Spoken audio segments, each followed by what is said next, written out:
kay Rachel. Yan, sobrang saya ko sa nangyari sa kanya kasi yung pagiging successful niya ay ano ko rin po yun eh. Part yun ng aking achievement. Successful na rin ako dun sa nangyari kay Rachel. Ayan, totoo naman talaga yun. Yung successful talaga ni Rachel at ng iba pang vlogger na nagmula sa Kalingap is napakalaking achievement yan para kay Kuya Bal, kay Kalingap Rab, dahil dahil sa kanila, naging successful sila. Naging successful si Rachel, si Dong Roel, at iba pang vlogger. Kaya sana maunawaan yan ng mga basher na pinagkukumpara-kumpara sila, diba? Dahil kung wala naman talagang Kuya Bal, Kalingap Rab, wala naman talaga sila. Siguro makaka-relate dito yung mga vlogger na nagmula sa umpisa na walang kinapitan. Napakahirap magkaroon ng viewers, ng subscriber, ng magsusupport. Kaya ayan, magpasalamat na lang dahil andyan sila Kuya Bal. Ayan mga Kalingap, marahing naaga. Ayan, magandang umaga sa inyo lahat. Ayan, bali magre-reaction din tayo dun sa announcement ni Kalingap Rab nung nakaraang gabi pa. Ngayon, bali late na tayo, pero okay lang yun kahit late. Bali 2 months ago kasi meron akong reaction dyan about sa ganyan na pagtanggal kay Rachel bilang beneficiary, diba? Kasi nung mga 2 months ago wala pang tinatawag na 4 angels eh, kaya beneficiary pa lang. Kasi habang nanonood ako noon sa kapwa ko reactors, nakabasa ako ng comment na parang nagrereklamo ba na bakit daw tatanggalin si Rachel sa beneficiary. Tapos yun, nireactionan ko na lang na ang reaction ko dun is okay lang na tanggalin na si Rachel kasi nga kumikita naman na siya, marami na siyang sponsor, as in nagdadirect na sa kanya, hindi na dumadaan kay Kalingap Rab, diba? Parang ano talaga eh, pero ganun pa man. Pero yun nga, sabi ko is okay lang yun. Tsaka siguro kung dapat maintindihan din ni Rachel na okay nang natanggalin siya dahil kumikita na nga siya, diba? Tapos ngayon naman, hindi lang sa beneficiary, pati sa 4 angels. Siguro para sa akin din is okay lang din yan. Kasi wala na siya sa kilig moment ng bilang kabataan na kasama yung mga kaibigan. Andun na siya sa kilig moment na may partner. Siguro, kung dumaan kayo o dinanas yung pagka-inlove, intindihin na lang natin si Rachel. Masyadong maaga pero wala na tayong magagawa dahil andyan na yan. Siguro ano na lang, kaya siguro mas okay din na wala na siya sa 4 angels kasi yung 4 angels, ang kilig moment nila is bilang mga teenager, mga magkakaibigan. Ibang kilig moment na si Rachel. Kaya ayan. At isa pa, nagcha-charity vlogger na rin ngayon si Rachel, kaya wala na talagang dahilan para isama pa siya sa beneficiary. Kaya maging masaya na lang tayo sa namimithing tagumpay ni Rachel. Pero ganun pa man, kahit nawala na siya sa 4 angels at sa beneficiary ni Kalingap Rab, Kalingap pa rin naman sila, di ba? Magkakaibigan pa rin sila. Hindi na nga lang natin siya makikita lagi sa video ni Kalingap Rab kasi parang humiwalay na rin naman sila ni Roel, di ba? Pero Kalingap pa rin ha. Siguro makikita na lang natin sila magkakasama kapag mga special event, kagaya ng sabi ni Kalingap Rab. Pero pag mga simpleng vlog lang, ayan, meron na silang kanya-kanyang vlog. Ayan, kayo anong comment nyo? Diba? Okay lang naman kasi para kina Rachel siguro maintindihan na nila, at least hindi na dagdag sa mga activities nila. Kasi mahirap man, gustuhin man natin na isama pa si Rachel sa 4 angels, pero wala na rin dun yung happiness niya di ba? Andun na kay Roel. Pero kung nagkataon siguro na nagkakilala silang 4 na walang Dong Roel, hindi pa sila magpartner, siguro ang saya nila, di ba? Ang saya siguro nilang lahat. Napaaga masyado si Rachel sa kilig moment bilang my partner. Pero bago yan, ayan, panoorin natin si Kalingap Rab para maliwanagan tayo kung bakit nga ba aalisin niya na si Rachel bilang beneficiary at bilang 4 angels. Yung mga narinig nyo sa akin is parang komento ko lang naman yun na sangayon ako sa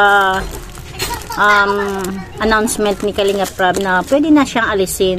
Pero dahil kung malawak ang pag-unawa ng mga maki Rachel at Rachel, maunawaan nila yon, hindi nila bibigyan ng pangit na dahilan, di ba? Kaya ayan, mag-unawaan na lang para marami sila matulungan. Ayan, panoorin natin po ang announcement ko po about kay Rachel. Napag-isipan ko po kasi na si Rachel ay hindi ko na po isasama sa Kalingap Angels, no? Kasi ayun, unang-una busy po si Rachel, and yun, may vlog na po siya, nag-vlog na rin po siya. Saka kumbaga di na ni Rachel kailangan ng support natin kasi may mga sponsor si Rachel, may mga dyan si Rowell, and may vlog, may channel na siya. So di na po niya kailangan ng support natin, unlike nila Joy, Erica, Dara, na hanggang ngayon ay kailangan tayo kasi wala nang ibang bibigay sa kanila nagbibigay kundi tayo at yung ibang sponsor na nagpapaabot sa atin. Saka yun nga, para may iwasan na rin yung mga pangbabash, kasi kahit nasa vlog ko si Rachel, kahit pilit kong pagsamasamahin sila para magkasundo yung viewers, kaso iba po nangyayari. Kabaliktaran yung nangyayari, lalong nagko-compare, lalong nababash. So yun, naisip ko na mas mabuti pa siguro na huwag na lang si Rachel isama sa vlog ko. Di ko na siya sama sa vlog ko at sa mga angels, Kalingap Angels, para hindi na madawit yung pangalan ni Rachel sa atin, no? So yung mga viewers na Rachel ay mag-focus na lang kay Rachel dun sa kanyang channel at dun sa kanyang community. So ito po, matagal ko rin pinag-isipan kasi yun nga, sa tingin ko yun lang yung magiging magandang paraan para hindi na maidawit yung pangalan ni Rachel, kasi kahit ano pong gawin namin, palaging inaano si Rachel So minsan binabash, minsan kino-compare, no? Kaya ayun, minsan kahit binablog ko lang si Erica, binablog ko si Dara, parang palaging ang nangyayari, minsan nagiging negative pa sa community po ni Rachel. So parang palaging may comparison na hindi naman talaga. Siyempre, binablog natin si Erica, si Dara, saka sila Joy kasi beneficiary natin siya ngayon, di ba? Si Rachel naman po ay tapos na. Kaya huwag na po nating i-bash si Rachel, saka sila Erica. Wala po, kasi yan lahat sila ay pantay-pantay lang po yung tingin ko dyan, kasi lahat sila ay beneficiary ko. Kay Rachel, yan, sobrang saya ko sa nangyari sa kanya kasi yung pagiging successful niya ay ko rin po yun part yun ng aking achievement. Successful na rin ako dun sa nangyari kay Rachel. Kaya ako po talaga sa mga nangyayaring bashing kay Rachel po talaga ako naawa, kasi pag binabash si Erica, syempre, or ibang community, pag binabash, syempre ang balik kay Rachel. Kaya mas mabuti pa na yun nga, hindi ko na si Rachel isasama sa Kalingap Angels para para mawala na yung connection, maputol na yung connection, hindi na makonect sa mga ibang beneficiaries ko si Rachel, hindi na ma-compare, wala na, maputol na talaga. Pero hindi po ibig sabihin nun ay hindi ko na si Rachel kumbaga, hindi ko na siya papansin, hindi ko na siya kaibigan, hindi po. Ganun pa rin po yung relationship namin dati lang. Kumbaga, ang mangyayari lang ay tapos na ako sa sa kanya, sa pagtulong sa kanya, tapos na. Kasi yun nga, may mga nagsusuporta naman sa kanya. Diyan si Rowell, syempre hindi siya pababayaan ni Rowell, and may mga sponsors na rin siya. So ano pa yung dahilan bakit isasama pa natin siya sa mga beneficiaries ko, di ba? And pinakaano talaga yan yung bashing, para hindi na madawit si Rachel sa mga content natin. Kumbaga makalimutan na hindi na mag-compare, di ba? Para makamove on na. Ayan. Tanungin ko kayo po ba, tatanungin ko mga kalingap, ano po ba yung tama po ba yung naging desisyon ko na wag na lang isali si Rachel para maiwasan na yung mag-compare at pagbabash. Yan. Press 1 po kung sangayon po kayo doon. And presto naman kung isama pa rin siya. Puputulin ko na yung connection namin kay Rachel. Dito lang sa vlog. Pero yung sa behind the scene, yung relationship namin sa kanila, ay hindi naman po yun mawawala. And kapag kailangan pa rin niya ng tulong, andito pa rin naman kami. Kalinga pa rin naman po yan eh. Si Rachel, si Rowel, yung grupo nila ay kalinga pa rin po yan.